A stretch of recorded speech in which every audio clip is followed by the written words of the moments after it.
Hello and welcome to Unhelpful Media. My name is Gladfly. And I'm Senna. And welcome to another wonderful episode of Unhelpful Cast. We are glad to finally be back after a long-ass hiatus.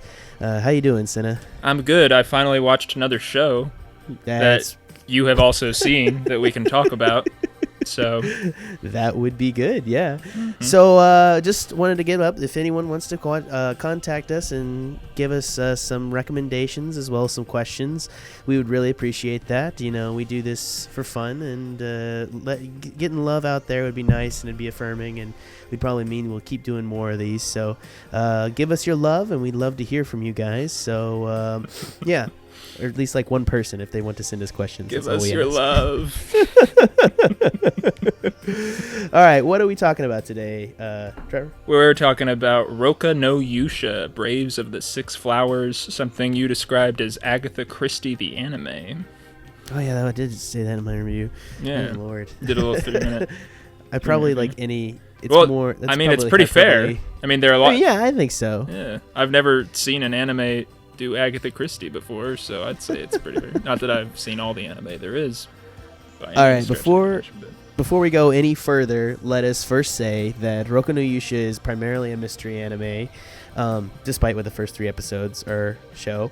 And it's very important that if you haven't seen it, that you shut off this podcast right now. That'll be the only time I ever say that. But very seriously, spoiling this show essentially makes it not worthless to see. I still recommend it, but like it makes it a whole heck of a lot less enjoyable. So again, spoiler warning. Turn off the podcast. Don't go any further. We're going to talk in depth about Rokka no Yusha, and we are going to reveal exactly who is the 7th Brave. So please take that warning to heart. All right, now that that's out of the way, it's the least obvious one. I think it turns out to be the least obvious one. Like just about like a good Agatha Christie, you know? Yeah, I mean, for me, I really liked how they played on existing tropes. Like she is best girl to some extent. Like they make best girl like the villain to some extent. And it's funny too because I knew it was her when like the secondary girl like actually started a relationship with the main character. Oh, like, yeah. I was like, that has not happened. See, in that's tropes. Yeah, no, that's. I was like, the show didn't give away the person, but I mean, it gave you the. I love that's the best thing about this anime is it gave you the information to figure it out on your own. But I didn't figure it out from like the clues. I figured it out from like anime tropes. Yeah. I was like, oh, that can't happen if there's like 2 girls. The other one's got to be dead. Yeah, that's kind of what I want to talk about too. Is the tropes? That's why it's fun. We should probably give more of an well, I guess yeah. If you've seen it, if you're listening to this point, but so just even with the genre, we could probably talk about too because it starts out as an action adventure. Typical. Well, I guess kind of typical. Chosen heroes defeat the mighty evil thing in the land beyond. And then it turns into a locked room murder mystery when there turn out to be 7 of them.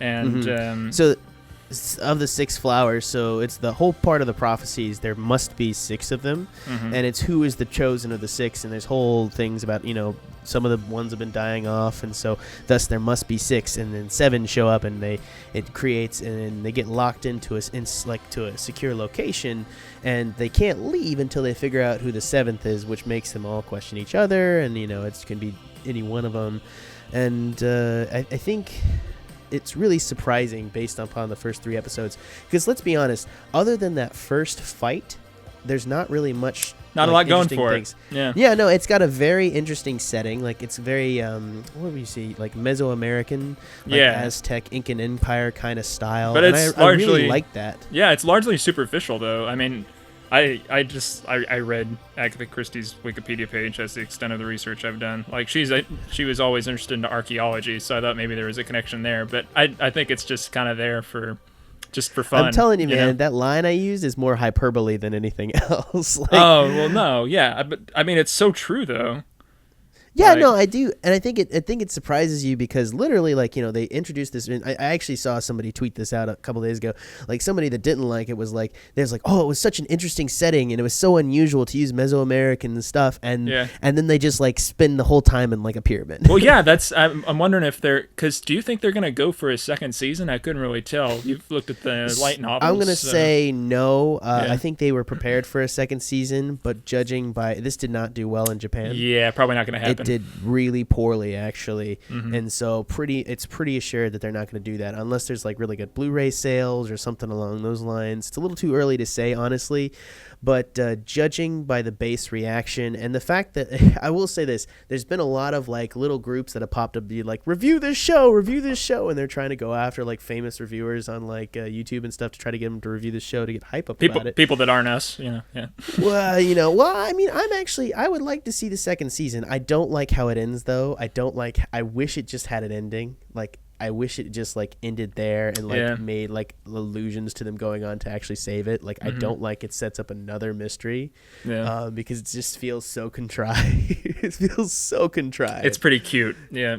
The girl shows up with the cow thing. God, like that's in the original. I mean, it's there. But, like, you can go and see it. She's drawn that way in the original. Though I will say the art in the light novels is actually exceptional. Yeah, the cover looked pretty cool. The cover has Flemmy in it with she's like her portrait is it's really impressionistic with like a bunch of flowers kind of merges into a landscape. Which is interesting because I feel like if I had actually read the light novel and seen those shots before, I would have been really bugged by like the art style. Oh yeah, which happened to me because like and I'll admit to this, like Jitsu Wa or Actually I Am was a manga that I actually read on a regular basis, and they adapted it this season, and the art style just gave me made me uncomfortable. Is it just completely different, or no? It's not even different. It's just like this kind of like bubble. I don't know how to describe it honestly. Like it's outside of my range of like anime knowledge to understand what they did, but it just like feels like bubblegummy almost like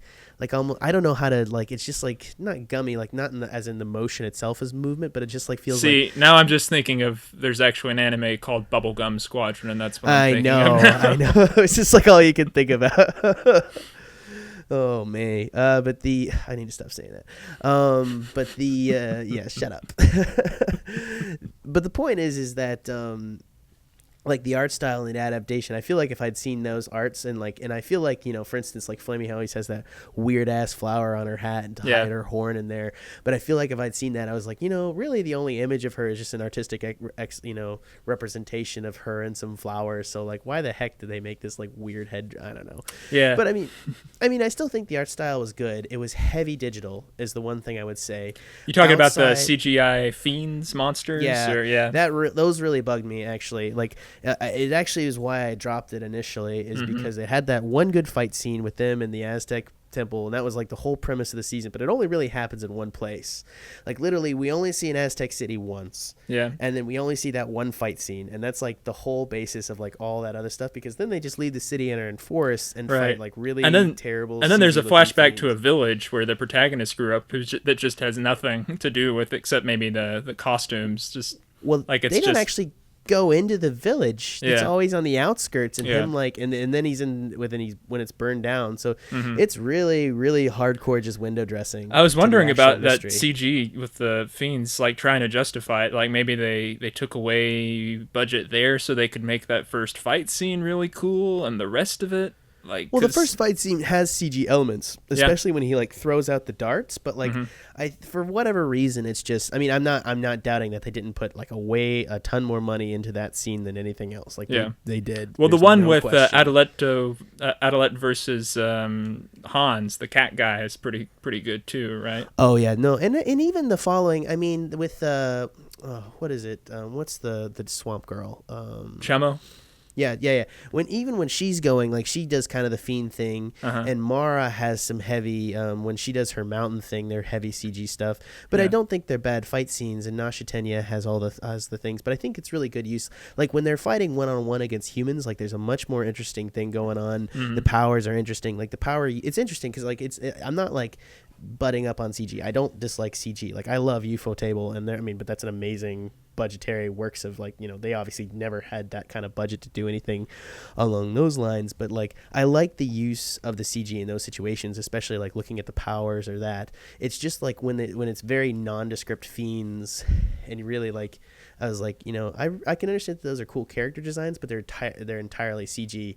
Whereas like with the characters, we always get this mix. Like, even more, I was like, she's still an animated character in the middle of all this CG mess, and like, I still respect that. And it's more just like window dressing to the excellent animation, as opposed to like, I think fighting fiends. I can't. They have like this. They have like a weird weight issue. They don't seem like weighty in terms of the combat. Yeah, like he's like it's like Gordoff is like throwing them around like chumps, and I'm just like, I don't. Yeah, get that. Goldoff. Yeah, he swings around that huge ass sword like nothing. Why am I getting them wrong? Because I just watched this watched all of this like the other day, and like sorry. Anyways, I think Flemmy's probably looked the best. Her powers out of all of them. Oh, with like the magic, the bullets. Yeah, making the gunpowder. Yeah.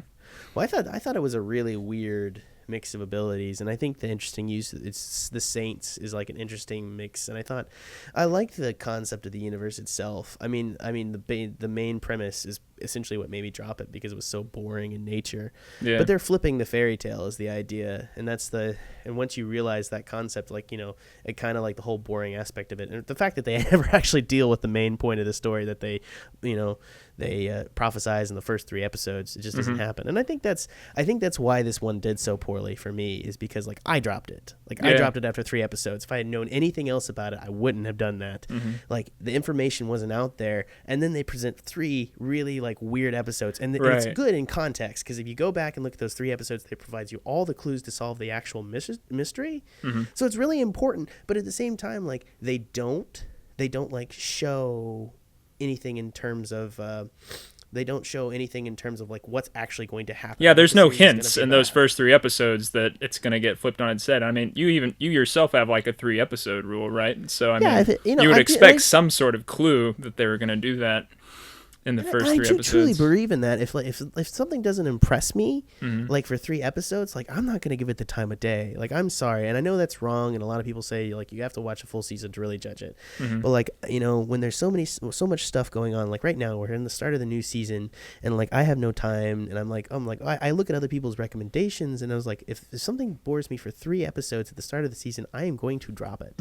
And I think that happened with a lot of people, and a lot of people didn't go back, and I think that's why it's done so poorly, even though it is a really good anime. Yeah, it is worth it to check it out, I think, if nothing else for just how it messes with the expectations of its genre. The favorite thing for me still is that they just even changed the opening theme. Like, they kept the same opening animation for the most part, but changed the very beginnings and ends of the opening animation and the song, to make it more more of a character study immediately, with like those images of them like in the 6 Braves and the mist and everything. Like they're all mysterious, and it's after the first 3 episodes, I think they change it when they show their crests and everything, which is when the anime goes from being like the action adventure to more of a character study. And like you said, none of the characters really change that much except Flemmy. Flemmy is more of a... She is my favorite character. Well, yeah, she's the focus. And their relationship is like is the best part of any part of that. Yeah. And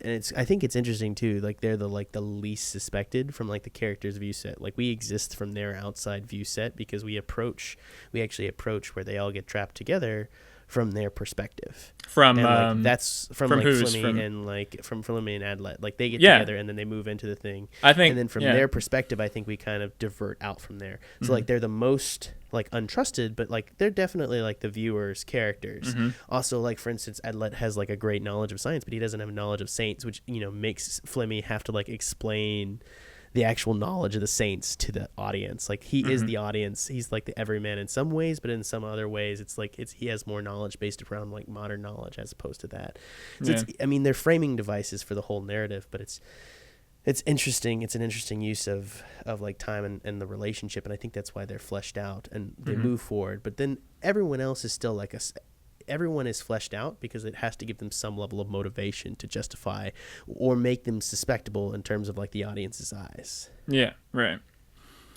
Yeah, about that too is like we eventually take Flemmy and Adelit as the viewer's characters, like you said, but we start out with Adelit and the stereotypical naive princess as the viewer's characters. So that kind of that change happens around the same time that they switch on us.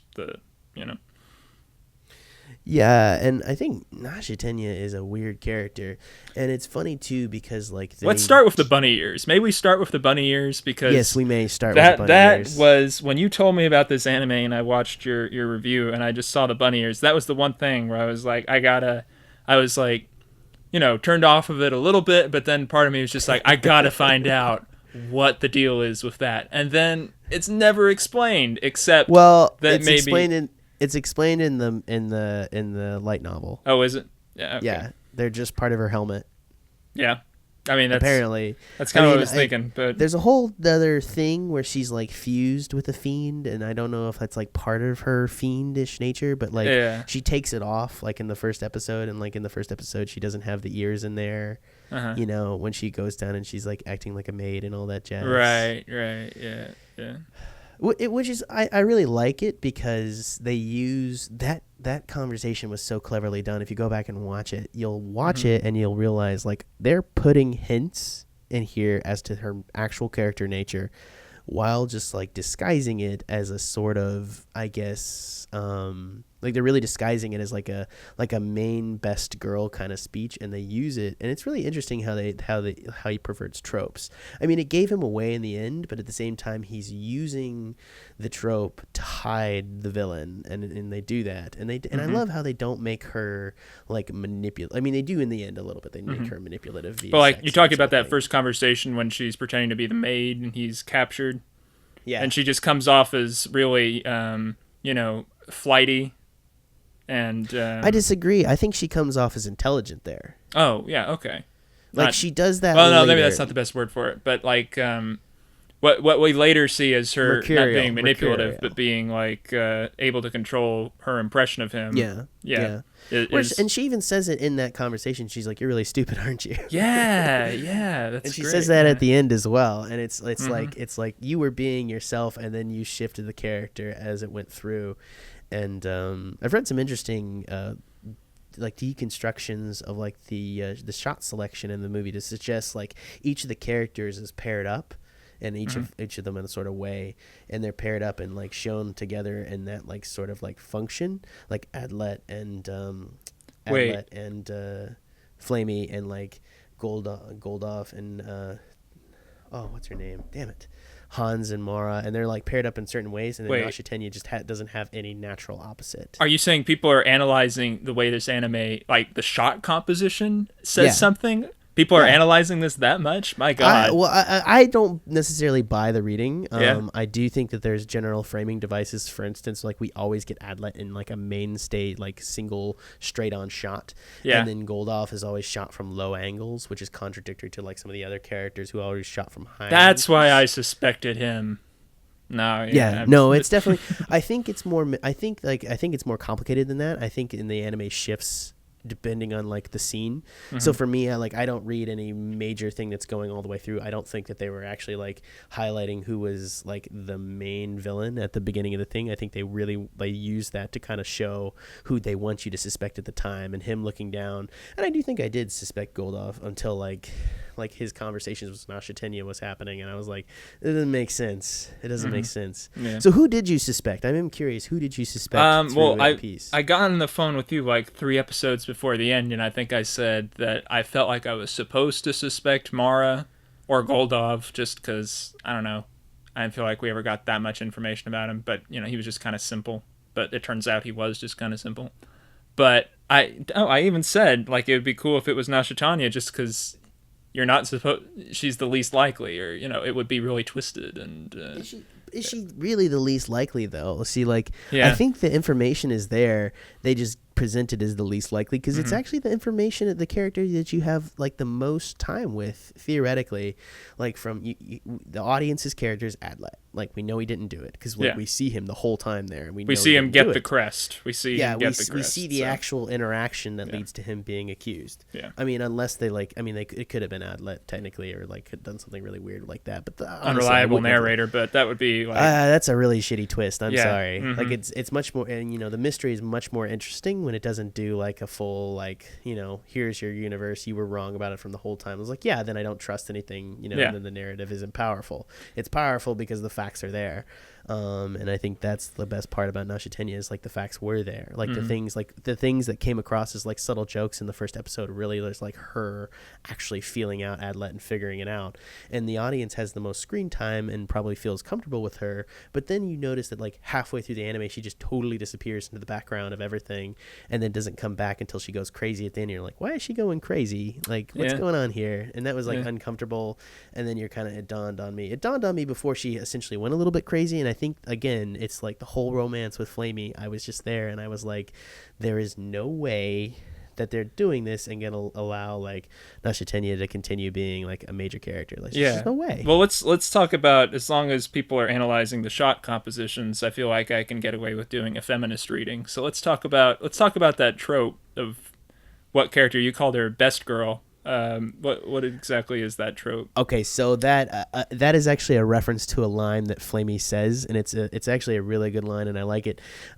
After Nasha Tenya is discovered, and Adelaide wakes up and goes out to meet Flamey, she like sticks her head up and she goes, "I'm sorry, your best girl was the villain," and I'm just like, and it's really funny because like it's almost like. Because she is the main heroine of the series, and it's definitely the author winking at the crowd, going like, "Oh, you were shipping Adlet and Nasha Tenya? You're an idiot." Right.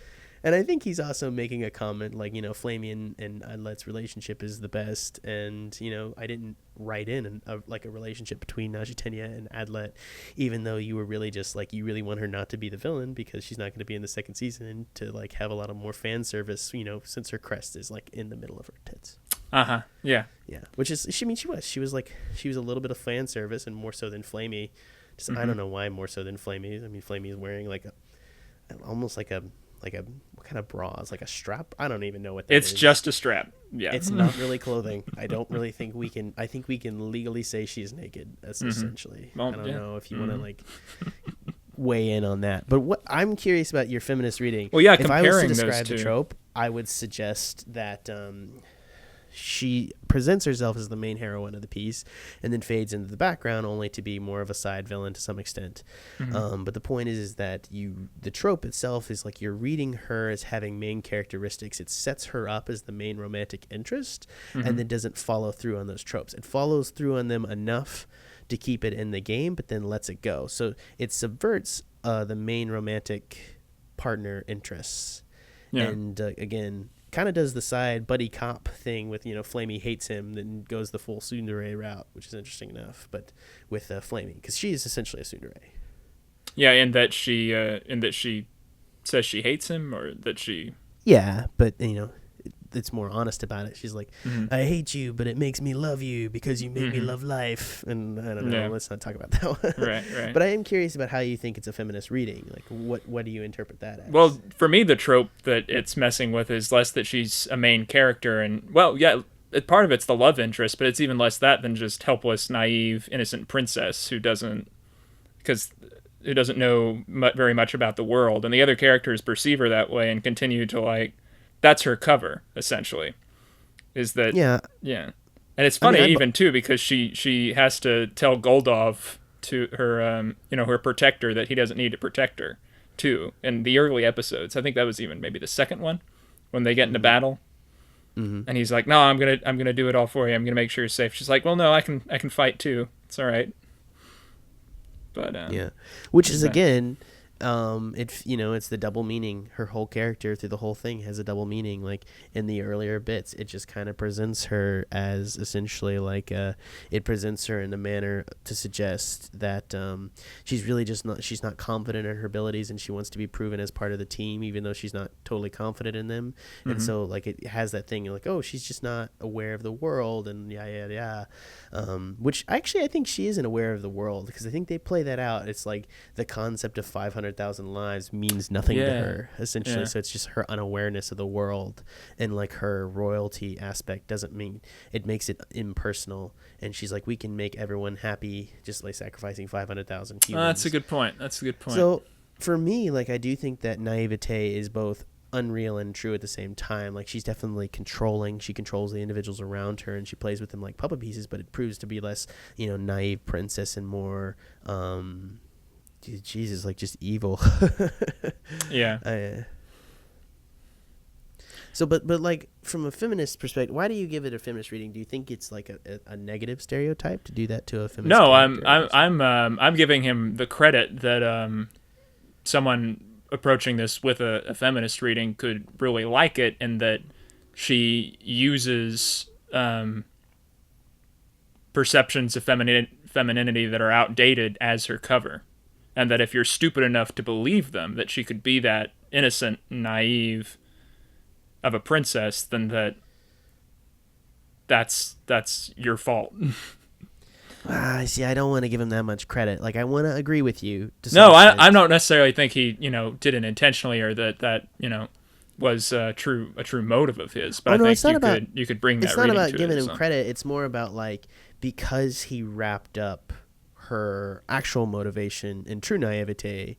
And maybe it's just like emotional like distance in terms of like her social status position. Yeah. So maybe it has less to do with her sex and more to do with her position in society. So maybe it still does apply in that way, but at the same time, I do think that it's kind of it's hard for me to jump on that, considering like it's just the naive unrealization of like what the value of 500,000 lives are essentially. That's a good point. Though she could get philosophical with it, but I think that's the point, is like the whole point is like she's making an ivory tower argument, and I think the concept of the ivory tower is exactly what her character's all about. Ivory tower argument? Yeah, well, she's in an ivory... Well, no, I mean, she's not actually an academic, but she's in an ivory tower. She lives in a palace and is like removed from the actual situation that the demons cause. And the horror of what they do, which Adlet is not and Flamey is not. Yeah. So I do think it comes down strong in terms of like social classism, in terms of like, yeah, if you were an ancient ruler, you were probably an asshole. That's a good point. Yeah. But what do you think in terms of like this being a mystery? And I think this is what continues to make me like this piece is, how it presents itself as a mystery, and how that's unusual for anime to have a good mystery. Do you think it hurts? Because for me, like, I see a lot of tropes, and I watch tons of stuff like that, utilize tropes to get past the initial episode. But like, I think it was genius in that it used it's perfect anime mystery, because it uses the existing anime tropes to build the mystery and then subverts them to like create a better mystery that actually one I could follow and like do it. And it gives it unfortunately it uses the anime tropes to give itself away before it actually gives itself away on the clues, because it flies in a couple things right there at the end, not things that you couldn't necessarily suspect, but like the giant fiend, and you don't see that scene. So it's not necessarily totally 1-to-1. Also assuming like, the assumption that like for instance the sun saint could warm an entire area, and kind of the mechanics of that kind of come out of left field. So I'm not calling it a perfect mystery, but they do definitely show the scene where Nasha Tenya goes crazy up there slicing up the ruins, and it seems to have no purpose. Yeah. Whenever she breaks the tablet, you mean? Absolutely. Yeah. So like, it was to me like I remember seeing that and wondering. And they even show it in slow motion, specifically when she grabs the sword. Mm-hmm. So like it's really funny. They staccato like 3 events at you, and that's like how they hide it. They have Adlet cut himself, Gordov use the sword, and then Nashatenya steps up and does all the slicing and goes a little crazy and almost cuts the 2 other people. Mm-hmm. Yeah, that's a great point, because I do remember not, thinking it odd or that it was giving anything away at the time I saw it. But yeah, no, you could tell there's something there. There was a little moment. And it's like an itch in the back of your head. It's like, the tablet's broken. That could be significant. But then it totally goes away because it's so expertly crafted that you just forget about it. No, I think that is the key to this thing. And I think that's why I do want to give people... I don't want to necessarily argue the point, but I do think you can get into the show's shot composition. I think it's a well-crafted mystery because I think it presents its facts cleverly, and I think that's actually what hurt it. I think that is what's if this anime is not going to go anywhere is because it's so careful about how it presents the facts in the first episode. It doesn't signpost the rest of the series on purpose. It does that on purpose, right. And that's why you don't know what the fuck the anime is about before you're like 5 episodes in.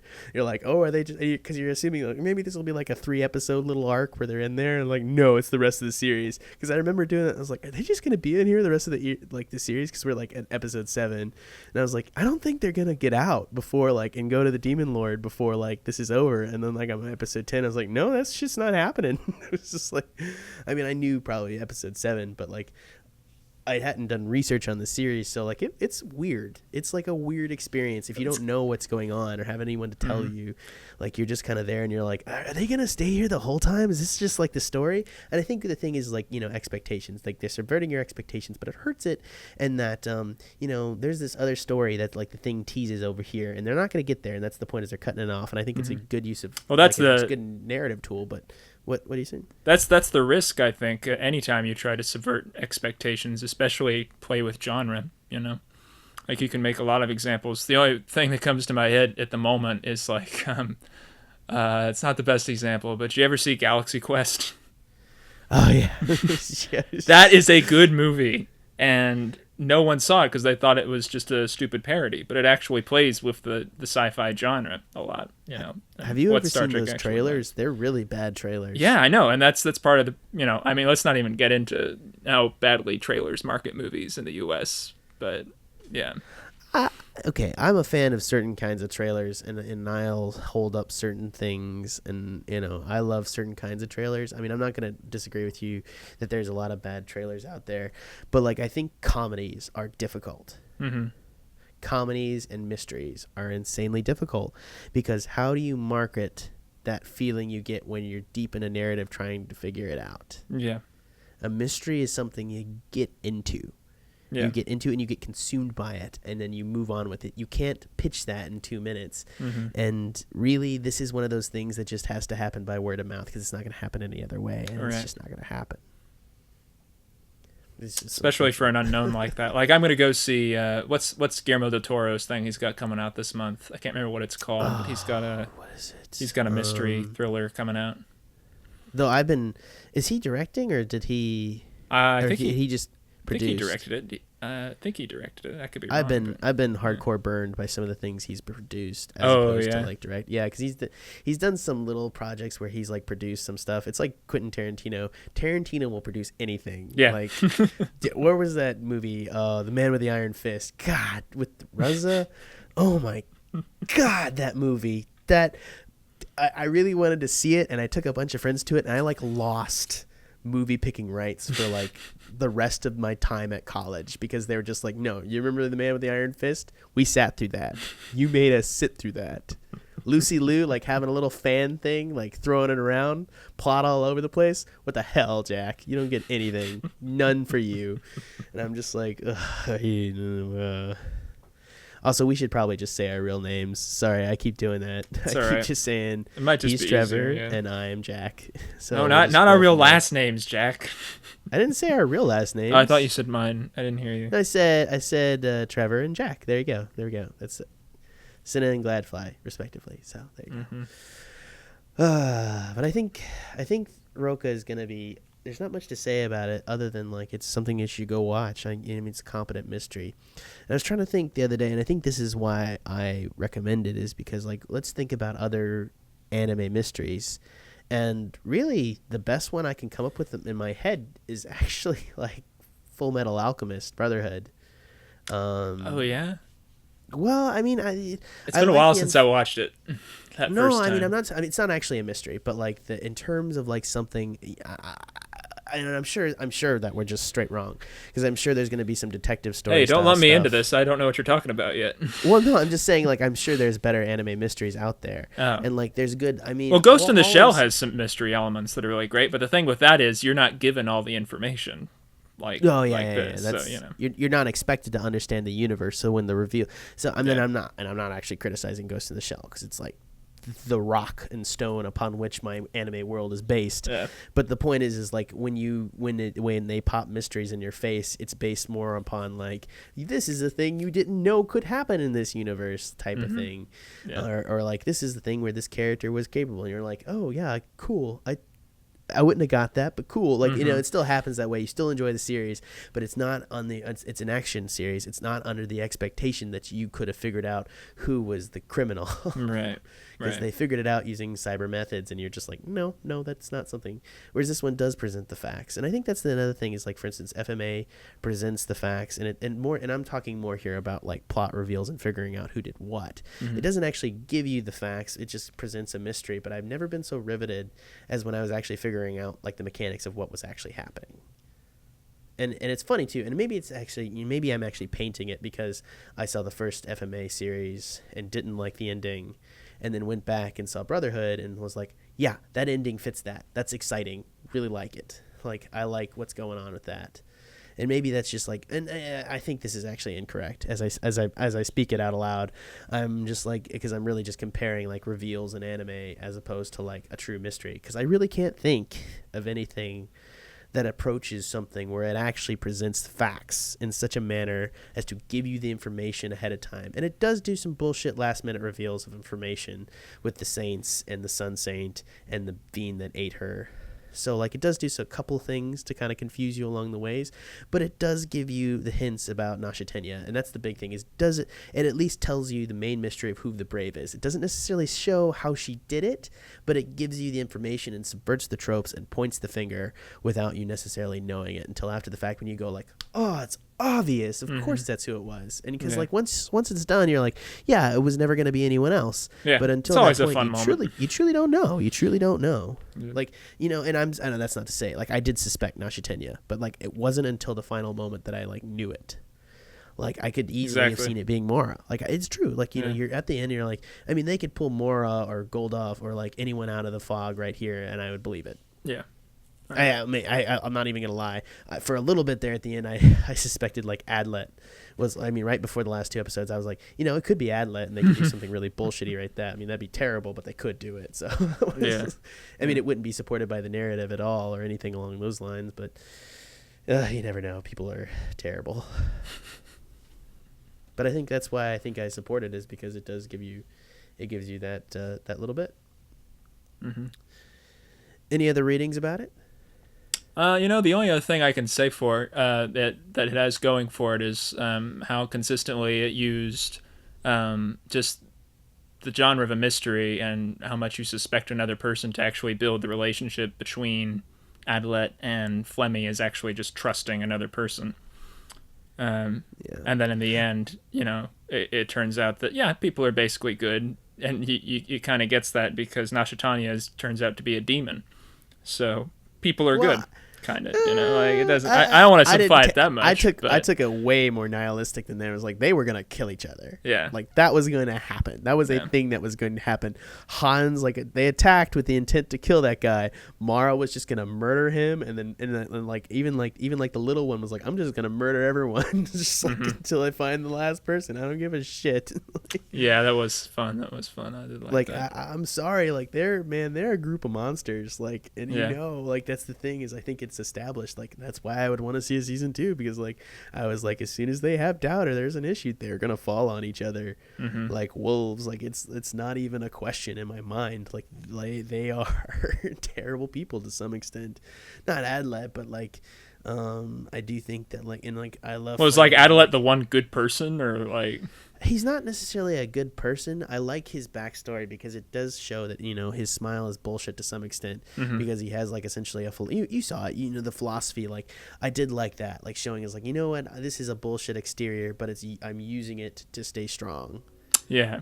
See, Which that's why I think I'm surprised it didn't. Well, I'm not surprised, but I wish it had done better in Japan, because that, I don't know, you would think that would relate so much better to Japanese society than our society. I mean, it relates to both of them, but yeah. Well, I mean, and Flemmy and being kind of like, I think that might be a thing about like racism to some extent, like, you know, crossbreeding, and then maybe there's an element there, like, do you accept them, something along those lines. I think it's very liberal interpretation in terms of like its use of like, in terms of like how it suggests, like, you know, I think in terms of Japanese society, it's got some stuff to say, but again, it doesn't come out and say it directly. So like, again, I think like we cannot attribute this much intelligence to this piece. Yeah. Like we can suggest that it is there, but I would not be comfortable being like, yeah, it's Flemmy. This character is it's looking at like, you know, mixed races in the cultural Japanese tradition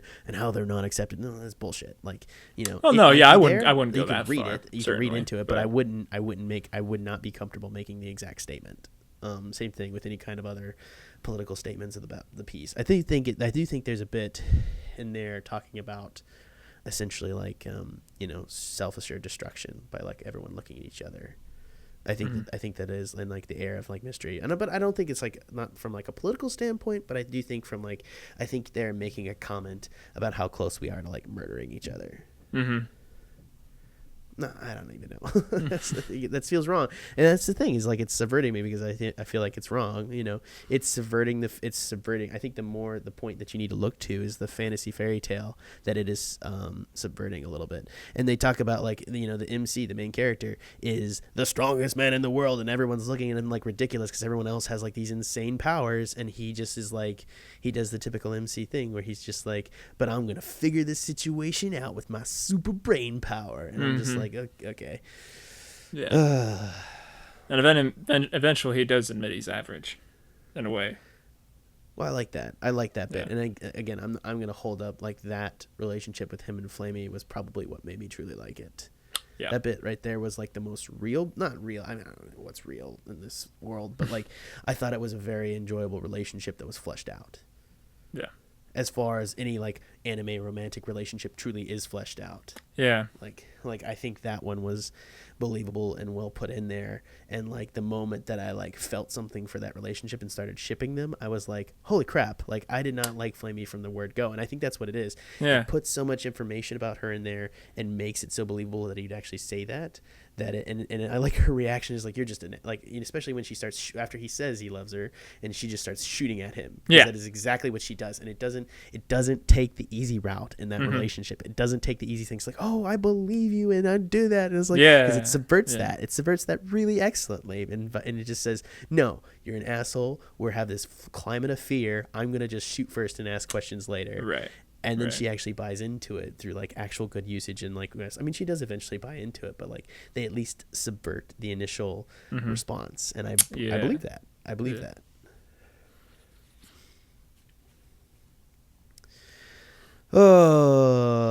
So are we saying, like, I'm just trying to move us toward a final word on this? Are we like, exactly? And that's the thing, is I don't have one. Well, so I mean, really a problem. Can we say that the series failed partly because it was subversive?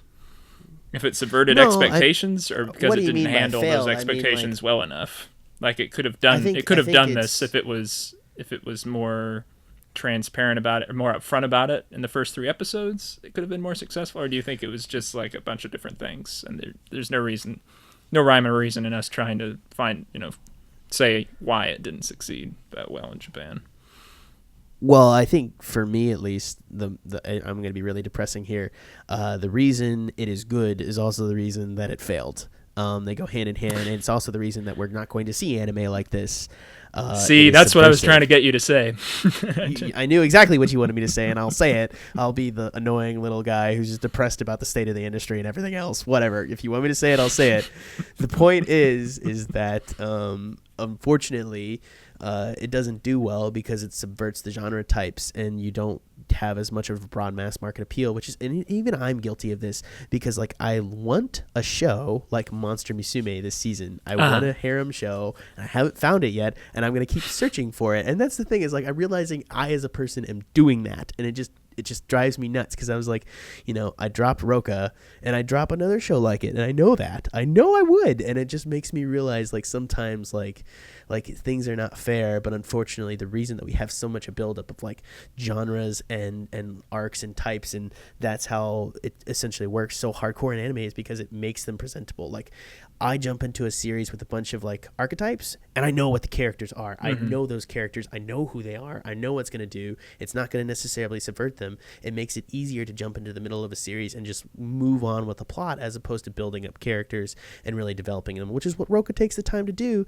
and also what destroys its marketability in the short term by presenting all that build up to the actual piece, and then like not subverting everything that your expectation is. It's a great thing, but it's also, I feel why we won't see more Rokka, and why we won't see more anime like it. Well, I feel like we could have a whole different discussion maybe next time on genre and anime, because I think two of maybe some of the best anime that got us into this in the first place, like Ghost in the Shell, I would have trouble classifying and saying as a genre piece, versus maybe Cowboy Bebop, two of the strongest, longest running anime on, the Toonami hour on Adult Swim. Bebop is style over substance and totally a genre piece, whereas Ghost in the Shell is, well, I see, I don't want to make a dichotomy just between those two, but I don't know. I'd be interested to have a discussion just about that maybe eventually. Well, something to think about. Let me say this here. Like, how many, I'm sure there are some, like I don't doubt that there are, but how many copycats of those style of shows do we have? Like, how many harem show copycats do we have? It's like a sub-contained genre that I can open up, and it's different characters, but they're all the same characters, really. And I think that marketability and ease of access is just insane to some extent. And that's why we got a million of those shows. But like, outside of like the actual established Ghost in the Shell franchise, how many shows do you actually just like pick up? Like, things are always going to focus on word of mouth. And that's the thing, is like, don't think like, I know it sounds like we just like masturbated all over Rokka no Yusha for like the past half hour, but like the point is like, I don't think it's as good as a Psycho-Pass. I don't think it's as good as a Ghost in the Shell. I don't think it's as good as a Cowboy Bebop. I don't think it's as good as any of those shows. It does a very interesting thing, but it's not completely interesting in its own right. Do you know what I mean? Yeah. It subverts the existing things. It doesn't touch on the Mesoamerican affectations. It doesn't have a broad stretch of thing. It has a core mystery that it plays over 12 episodes, and there's very little of it. And that's the thing, is there's very little of the show, and it doesn't go very many places. And there's still also some problems. There's some a little bit of ecchi problems and some other things, and like it just feels out of place. And there's also like they do fly some bullshit in at the end. Like there's a ton of problems in there. I'm not saying it's a good show because a bad show, because it is a good show. It's just, it's not a groundbreaking show like Psycho-Pass. It's not something that's going to garner like everyone's like, you gotta see this. This is Attack on Titan. This is gonna be amazing. Like it doesn't get on Netflix, and then like my tertiary friends that don't bother with anime that isn't like way mainstream anime won't see it, and thus it's not going to get that build up. It's not going to be important. It's going to be forgotten, and then it's not going to be attempted again. If anime tries something different, it unfortunately has to be almost like perfect in its delivery of it. That's a good thought to end on, I think. Yeah, or be building on an existing genre like, Psycho-Pass 2, because it's not perfect. Yeah. Well, on that note, let's go watch more Psycho-Pass 2, because we really need to finish that. Yeah, we're going to finish Psycho-Pass 2, and we'll talk about it eventually, like way after the season. But in the meantime, for Unhelpful Media, I have been Jack, I guess, masquerading as Gladfly, and my lovely co-host, Senna, masquerading as Trevor. Oh, God damn it. Oh, did you want that the other way around? I just figured I don't give a shit. I don't think we've established which way or the other at this point. So, as long as they know you're Trevor and I'm Jack, I don't care. Yeah. Anyways, last thing, go check out Rokka no Yusha. I believe it's on Crunchyroll, and take a look at it and shoot it. I mean, hopefully you've already watched it if you've listened to this podcast. But otherwise, I hope you guys will send us some comments, tell us what you think, and we'll start a conversation on Twitter, and we'll see what people think, so we can get some good word going on with this anime. Maybe get some people to review it, and maybe who knows, we might get some more information about it, or maybe even a second season. But again, I'm going to be more depressing about that. But please do call us, do let us know, do talk to us. We're on social media. Go check us out and give us some questions so that we can have a question, section to this show. Theoretically, maybe if we actually do one in another month. All right, that's all, guys.